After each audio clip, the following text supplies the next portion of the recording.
আসসালামু আলাইকুম ভিউয়ার্স, সবাইকে স্বাগতম জানিয়ে শুরু করছি আমরা আমাদের আজকের ভিডিও।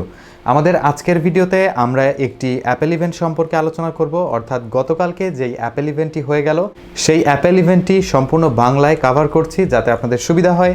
এবং এই অ্যাপেল ইভেন্টে কী কী প্রোডাক্ট লঞ্চ হয়েছে, কোন কোন প্রোডাক্ট আপনাদের জন্য বেটার অপশন এবং কোন কোন প্রোডাক্ট আমার কাছে খুব একটি ভালো লাগেনি, সেই সম্পূর্ণ বিষয়টি নিয়ে আলোচনা করব। তো ভিউয়ার্স, ভিডিওটি স্কিপ করবেন না, সম্পূর্ণ দেখার অনুরোধ রইল। তো ভিউয়ার্স, যারা এখনও আমার চ্যানেলটি সাবস্ক্রাইব করেননি এখনই সাবস্ক্রাইব করে বেল আইকন প্রেস করে রাখুন, কারণ অলওয়েজ টাইম আমি আমার চ্যানেলে এই ধরনের টপিক এবং এই ধরনের অ্যাপেল রিলেটেড ভিডিও নিয়ে আপনাদের সামনে আসার চেষ্টা করি। তো ভিউয়ার্স, বেশি কথা না বলে চলুন সরাসরি আমরা অ্যাপেল ইভেন্টে জাম্প করি।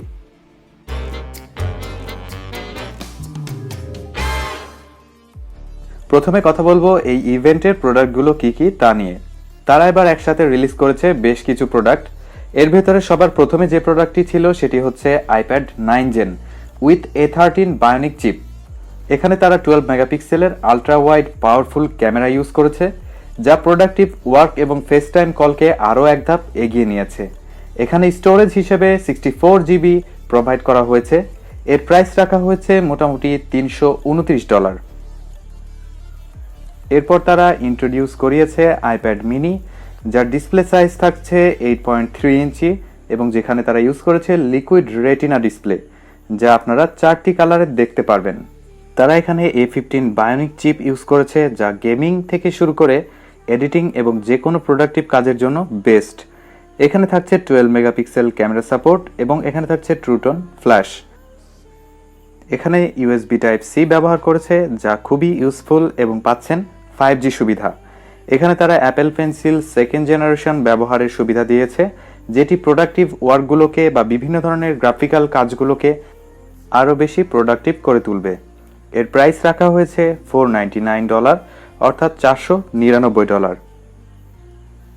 এরপরেই তারা তাদের অ্যাপেল ওয়াচ সিরিজ 7 রিলিজ করেছে, যা আগের অ্যাপেল ওয়াচের থেকে বড় display, more powerful display protection এবং দারুণ দারুণ সব ফিটনেস ট্র্যাকিং ফিচার্স নিয়ে।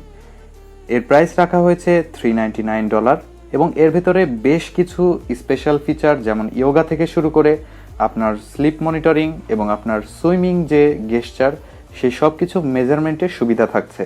এছাড়া ইসিজি এবং হার্ট রেট মেজারমেন্টের মতন ইম্পর্টেন্ট হেলথ সুবিধাও থাকছে এই ওয়াচ সিরিজে। এবার সবচাইতে এক্সাইটেড প্রোডাক্টস সেটি হচ্ছে আইফোন 13 এবং 13 প্রো ও থাকছে 13 প্রো ম্যাক্স। এখানে তারা ডিজাইন আগের বছরের আইফোন 12 এর মতন রেখেছে, কিন্তু ক্যামেরা ডিজাইনে এনেছে পরিবর্তন এবং আইফোন 13 এর ডিসপ্লেতে থাকছে পরিবর্তন। এখানে তারা আগের বছরের যে নচ ছিল সেই নচের থেকে এবারকার বছরের আইফোনের নচকে আরও একটু ছোট করেছে। তবে 2021 সালের এমন একটি সময়ে এসে নচ হয়তো অনেকেই অপছন্দ করবেন, কিন্তু তারপরে বলছি, শুনে হয়তো খুশি হবেন যে এই নচের মধ্যে কিন্তু ফেস আইডি রেকগনাইজেশন যে সেন্সর সেটি ইমপ্লান্ট করা থাকে। সো এই নচটি আপনাদের জন্য হেল্পফুল। আর ছোট্ট একটু ডিভাইস কাট আউট আশা করি আপনাদের ক্ষতি করবে না বা দেখতে খুব একটা খারাপ লাগবে না। তো আইফোন 13 এর সিরিজগুলোর ভেতরে সবচাইতে যেটি প্রথমে আসছে সেটি হচ্ছে আইফোন 13 মিনি এবং আইফোন 13, যে দুটি মডেলের স্পেসিফিকেশন সেম টু সেম বলা যায়, কিন্তু এখানে জাস্ট পার্থক্য থাকবে সাইজে এবং ব্যাটারিতে। তো এছাড়া সব স্পেসিফিকেশন সেম। তো সেই জন্য আইফোন 13কে আইকনিক বা আইডল ধরেই আমি এর স্পেসিফিকেশন বলছি, তাহলে আপনারা আইফোন 13 মিনির স্পেসিফিকেশন বুঝে যাবেন খুব সহজেই। আইফোন 13-এ তারা ইউজ করেছে 120 hertz super retina XDR display. এই ফোনটিতে কিন্তু তারা 6.1 ইঞ্চির যে ডিসপ্লেটি ইউজ করেছে, এই ডিসপ্লে প্যানেলটি একটি OLED প্যানেল।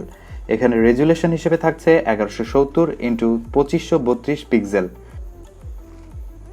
এখানে ব্রাইটনেস হিসেবে 800 নিটস পর্যন্ত নিয়ে যেতে পারবেন এবং পিক পারফরমেন্স বা পিক ব্রাইটনেস থাকবে 1200 নিটস পর্যন্ত।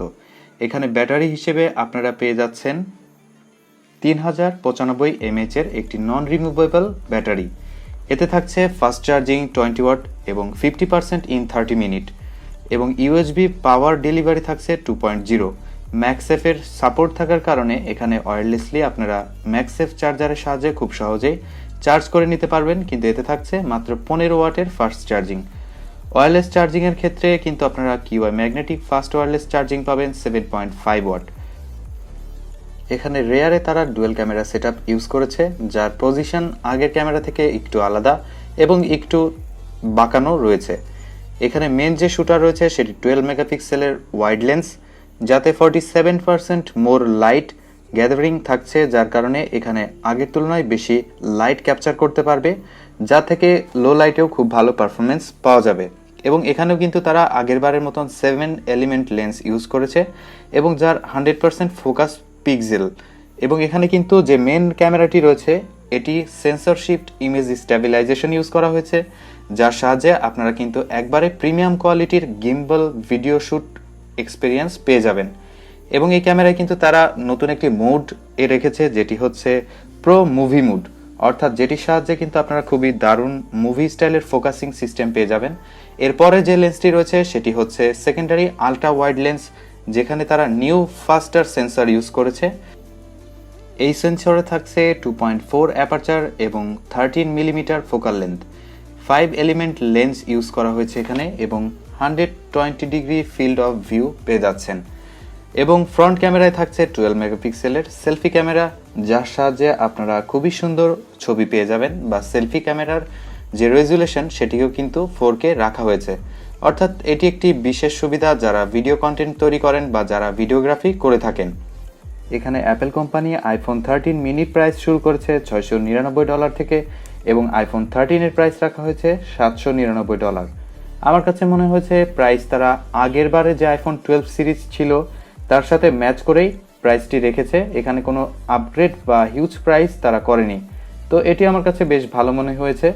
তো আপনারা ইচ্ছা করলে এই প্রাইস পয়েন্টটি যাচাই করে দেখে আসতে পারেন। এরপর তারা ইন্ট্রোডিউস করিয়েছে আইফোন 13 প্রো এবং 13 প্রো ম্যাক্স। এখানে দুটি ফোনই বা দুটি ফোনের মডেলই কিন্তু সেম ফর্ম ফ্যাক্টর থাকছে, জাস্ট পার্থক্য রেখেছে সাইজে এবং ব্যাটারিতে।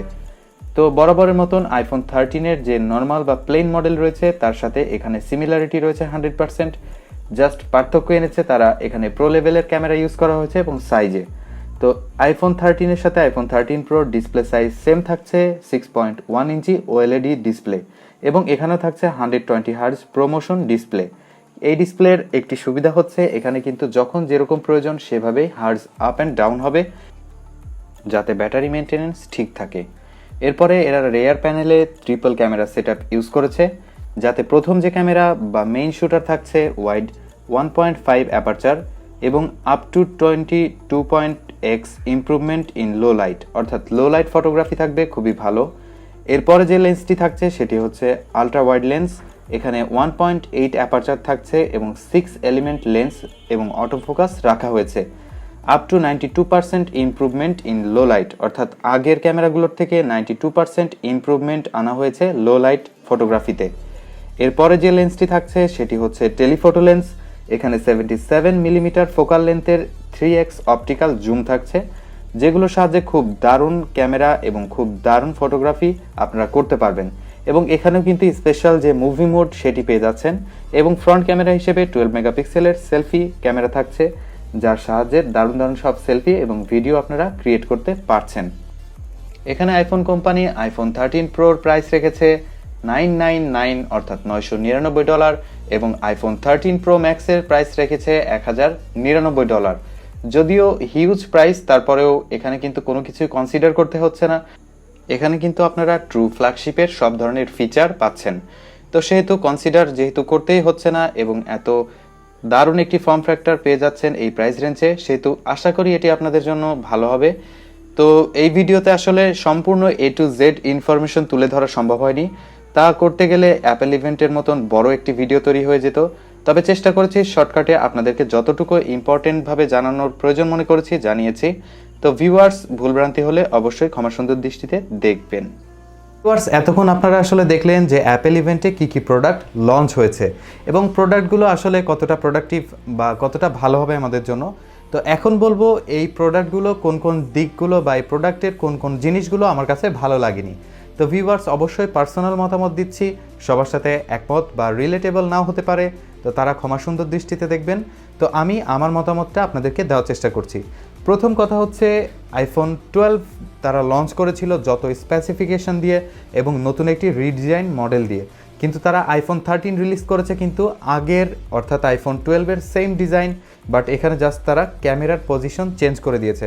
ক্যামেরাতে তারা কিছু ফিচার অ্যাড করে থাকলেও ক্যামেরার কিন্তু আরও কিছু ফিচার তারা অ্যাড করতে পারতো, যেমন অন্যান্য ফোনে যে সকল ফিচার রয়েছে, যেমন টেলিফটো লেন্সে আরও এক্সট্রা জুম বা এক্সট্রা যেই ফ্যাসিলিটিসগুলো রয়েছে সেগুলো তারা মিস করেছে। এরপরে টেলিস্কোপিক যে জুম রয়েছে অর্থাৎ অ্যাস্ট্রাল ফটোগ্রাফি, বা আমরা যে রুমার্সগুলো শুনেছিলাম যে অ্যাস্ট্রাল ফটোগ্রাফির জন্য এতে স্পেশাল মুড থাকবে, সেগুলো কিছুই দেওয়া হয়নি। তারপরে একটি মিথ ছিল, সেটি হচ্ছে স্যাটেলাইট কল, অর্থাৎ আইফোন 13-এ আমরা স্যাটেলাইট কল করতে পারবো বা স্যাটেলাইটের মাধ্যমে সংযোগ স্থাপন করতে পারবো। তো যদিও সেটি আমরা দেখছি না বা এই ইভেন্টে কোথাও তারা এটি ঘোষণা করেনি, সো এটি একটি মিথ ছিল। এবং যে জিনিসটি আরও ভালো লাগেনি তারা হচ্ছে ডিসপ্লেতে যেই নচ ছিল, নচটিকে একটু ছোট করে দিলেও নচটিকে কিন্তু তারা এখনও বাদ দিতে পারেনি। 2021 সালের এই সময় এসে কিন্তু নচ রিমুভ করা কোনো বড় বিষয় ছিল না, যেখানে অন্যান্য কোম্পানি 4 থেকে 5 বছর আগেই কিন্তু এই নচ থেকে সরে এসেছে। তো সেক্ষেত্রে এখনও অ্যাপেল কোম্পানি পিছিয়ে রয়েছে। তারা যে 120 হার্জ ডিসপ্লে দেখাচ্ছে বা দিচ্ছে, সেই ডিসপ্লেটা কিন্তু আরও বেশ কয়েক বছর আগেই অন্যান্য কোম্পানি বা অন্যান্য যে স্মার্টফোন টেকনোলজি রয়েছে তারা ইউজ করেছে, অর্থাৎ অন্য কোম্পানি এর আগেই ইউজ করে ফেলেছে। তো এটিও একটি ওল্ড আপডেট ছিল, নতুন কোনো কিছুই আমার কাছে মনে হয়নি। এরপরের যে বিষয়টি সেটি হচ্ছে প্রসেসর নিয়ে।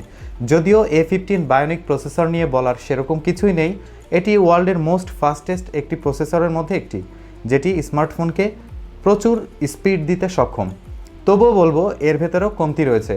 5 ন্যানোমিটারে আর্কিটেক্ট করা একটি মাইক্রোচিপ, যেটি আমরা আশা করেছিলাম হয়তো 3 ন্যানোমিটারে সম্ভব হবে, কিন্তু সেটি আসলে হয়নি। তো হয়তোবা কোনো কারণে এটি সম্ভব হয়নি, বাট 3 ন্যানোমিটারে যদি আর্কিটেক্ট করা হতো তাহলে এই প্রসেসর থেকে আমরা আরও ভালো ব্যাটারি ব্যাকআপ পেতাম এবং আরও ভালো পারফরমেন্স আশা করতাম। তো তারপরেও তারা যা দিয়েছে, তারা দাবি করছে যে ওয়ার্ল্ডের যে স্মার্টফোন ওয়ার্ল্ড বা স্মার্টফোনের যে জগৎ, সেখানে তারা এটি সবচেয়ে ফাস্টেস্ট একটি মাইক্রোচিপ হিসেবে সবার সাথে পরিচয় করিয়েছে। ভিউয়ার্স, এরপর কথা বলবো আইপ্যাড মিনি নিয়ে। অর্থাৎ আইপ্যাড মিনি কিন্তু সেম টু সেম আমাদের গত বছরের যে আইপ্যাড এয়ার 4 রয়েছে, এই হুবহু আইপ্যাড এয়ার 4-এর ছোট ভাই বলা যায়। অর্থাৎ সেম স্পেসিফিকেশন, সেম এভরিথিং, কিন্তু জাস্ট সাইজে ছোট। এবং আপনারা খেয়াল করবেন A15 বায়োনিক চিপসেট তারা এখানে ইমপ্ল্যান্ট করেছে, কিন্তু A15-এর জায়গায় তারা যদি M1 চিপসেট ইমপ্ল্যান্ট করতো তাহলে এটি আরও বেশি ইউজফুল হতো এবং আরও বেশি ক্যাপাবেল হতো। হয়তো প্রাইস কাটিংয়ের জন্য তারা এটি করেনি, বাট আই হোপ আরেকটু আপডেটেড তারা এটিকে করতে পারতো।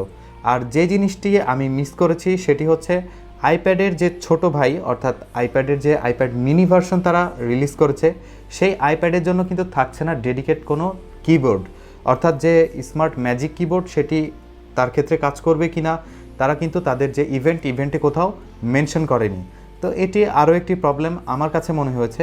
বাট হ্যাঁ, যেটি ভালো মনে হয়েছে সেটি হচ্ছে এখানে কিন্তু Apple pencil 2nd generation support করবে, অর্থাৎ নতুন আইপ্যাড মিনিতে আপনারা অ্যাপেল পেন্সিল 2nd জেনারেশনের সাপোর্ট পেয়ে যাচ্ছেন। তো ভিউয়ার্স, আমার কাছে এবারকার অ্যাপেল ইভেন্টের সবচেয়ে বেটার যে প্রোডাক্টটি মনে হয়েছে সেটি হচ্ছে অ্যাপেল ওয়াচ 7। অর্থাৎ অ্যাপেল ওয়াচ 7 কিন্তু হিউজ আপডেট করা হয়েছে। অনেকেই স্কোয়ার শেপ কল্পনা করেছিলেন, কিন্তু আসলে তাদের সেগুড়ে বালি ঢেলে দিয়েছে অ্যাপেল কোম্পানি। তারা তাদের আগের যে শেপ চিরাচরিত সেই শেপে রেখেছে। তারা আগের থেকে মোর বিগার ডিসপ্লে এখানে দিয়েছে, অর্থাৎ অ্যাপেল ওয়াচ 7-এর ডিসপ্লে কিন্তু আগের যে কোনো অ্যাপেল ওয়াচের থেকে হিউজ বড় করা হয়েছে। যদিও খুব লিটল ফর্ম ফ্যাক্টরে এটিকে বড় করা হয়েছে, তবুও কিন্তু ইটস এ বিগ আপডেট। এবং এটিকে যেভাবে তারা এবারে উপস্থাপন করেছে তাতে আমার কাছে মনে হচ্ছে এটি আপনাদের পছন্দ হবে এবং অ্যাপেল ওয়াচের জগতে এটি সবচেয়ে বেস্ট অ্যাপেল ওয়াচ হিসেবে তারা লঞ্চ করেছে। এবার কথা বলবো আইপ্যাডের যে 9 জেনারেশন তারা রিলিজ করেছে সেই 9 জেনারেশন নিয়ে। যদিও এখানে তারা হিউজ প্রাইস কাট করেছে, তবুও বলবো এখানে আরও কিছু ফ্যাসিলিটিস তারা ইচ্ছা করলে দিতে পারতো। অ্যাটলিস্ট তারা এখানে চিপসেট হিসেবে A14 বায়োনিক দিতে পারতো, যেটি গত বছর রিলিজ করা হয়েছে, কিন্তু তারা এখানে A13 বায়োনিক ইউজ করেছে, যেটি বেশ ব্যাকডেটেড। যদিও তারা দাবি করছে এটি মোর ফাস্ট, মোর ক্যাপাবল, মোর এফিশিয়েন্ট, তারপরে আমার কাছে মনে হচ্ছে যে 2-3 বছর আগের যে চিপসেট সেটি এখানে না দিলে কি হতো না, বা সেই চিপসেট কতটুকু কাজ করবে 21 সালে এসে। তো ভিউয়ার্স, অবশ্যই কমেন্ট সেকশনে কমেন্ট করে জানাবেন এবারকার ইভেন্টে কোন কোন জিনিস আপনাদের ভালো লেগেছে এবং কোন কোন জিনিস আপনাদের ভালো লাগেনি। তো ভিউয়ার্স, আশা করছি সামনের ইভেন্টে আমরা হয়তো ম্যাকবুক বা আইপ্যাডের নতুন ভার্সন দেখতে পারবো। তো সেই পর্যন্ত আমার সাথে থাকুন এবং নিত্য নতুন অ্যাপেল রিলেটেড ভিডিও দেখার জন্য এখনই চ্যানেলটি সাবস্ক্রাইব করে বেল আইকন প্রেস করে রাখুন। তো ভিউয়ার্স, ভিডিওটি একটি লাইক করে আপনার বন্ধুর সাথে শেয়ার করবেন, আর যদি কোনো ভুলভ্রান্তি হয়ে থাকে অবশ্যই ক্ষমা সুন্দর দৃষ্টিতে দেখবেন। তো ভিউয়ার্স, আমার চ্যানেলের আগামী ভিডিও দেখার আমন্ত্রণ জানিয়ে আজকে এখানে শেষ করছি। ভালো থাকবেন, সুস্থ থাকবেন, আল্লাহ হাফেজ।